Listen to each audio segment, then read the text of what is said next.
बिस्मिल्लाहिर्रहमानिर्रहीम। अस्सलाम वालेकुम। कैसे आप सब लोग? उम्मीद करती हूँ आप लोग खैरियत से होंगे। अल्लाह ताला हमेशा आप लोगों को हंसता मुस्कुराता खुश और आबाद रखे। आज की इस वीडियो में मैं आप लोगों के साथ शेयर करने लगी हूँ मटर पुलाव की रेसिपी, जिसे बनाना बहुत आसान है। तो आइए इसे बनाना शुरू करते हैं। सबसे पहले मैंने एक कढ़ाई के अंदर, एक पतीले के अंदर तकरीबन 6 टेबलस्पून के करीब कुकिंग ऑयल ऐड किया है। तो आप लोगों को पता ही है कि प्याज कितनी महंगी हो चुकी है, तो क्यों ना प्याज के बगैर ये चावल पकाए जाए। तो मैंने लहसुन, अदरक, हरी मिर्च के पेस्ट को घी के अंदर फ्राई कर लेना है। और यहाँ पर मेरे पास नमक है, टेस्ट के अकॉर्डिंग आप नमक ऐड कर दें। टेस्ट के अकॉर्डिंग लाल मिर्च पाउडर ऐड कर दें। और आप तकरीबन 1 टेबलस्पून के करीब हल्दी पाउडर ऐड कर दें। तो जी, आप इस सारे मसाले को अच्छे तरीके से आपने मिक्स कर लेना है। तो अच्छी तरीके से मैं इसे मिक्स कर रही हूँ। अब इसके अंदर बेसिक चीज़ जाएगी, जो कि है टमाटर। तो मेरे पास 6 से 7 अदद के करीब टमाटर थे। अब इन टमाटरों को मैंने इस सारे मसाले को अच्छे तरीके से मिक्स करना है और फिर उसके बाद मैंने इसे गला लेना है। तो यहाँ पर मैंने इसके अंदर अब कुछ भी ऐड नहीं करना और मैंने इसे ऐसे ही छोड़ देना है, ताकि ये जो मसाला है अच्छे तरीके से कुक हो जाए।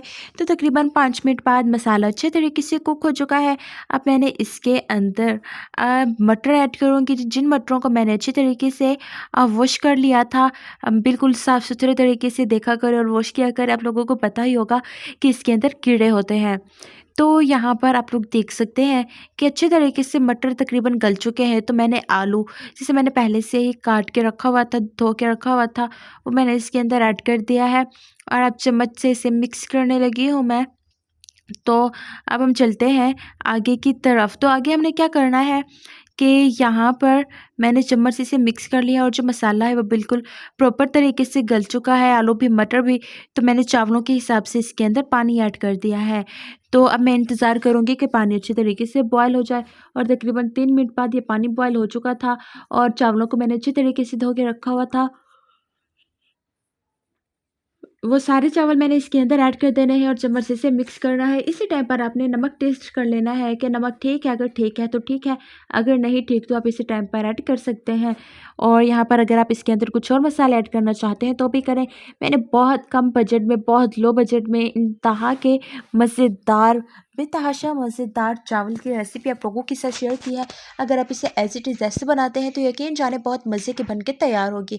तो यहाँ पर मैंने इंतज़ार करना है कि ये सारा पानी बिल्कुल खुश्क हो जाए और इसके अंदर एक कतरा भी पानी ना हो। तो यहाँ पर आप देख सकते हैं कि दम पर आने के लिए तकरीबन तैयार है। ये जो थोड़ा सा इसके अंदर पानी है ये भी ख़त्म हो जाए और मैंने अब इसे दम पे लगा देना है। तो तकरीबन 3 से 4 मिनट तक मैंने इसे लो फ्लेम पर और फिर हाई फ्लेम पर पका लेना है।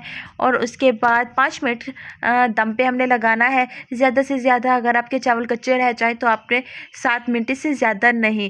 तो चावल दम पे आ चुके हैं और देखिए इसका लुक कितना खूबसूरत लग रहा है और यकीन जाने बहुत मज़े के बन के तैयार हुए थे। सभी लोग बहुत तारीफ़ें कर रहे थे। आप भी ऐसे बनाइएगा और अपनी तारीफ़ करवाइएगा।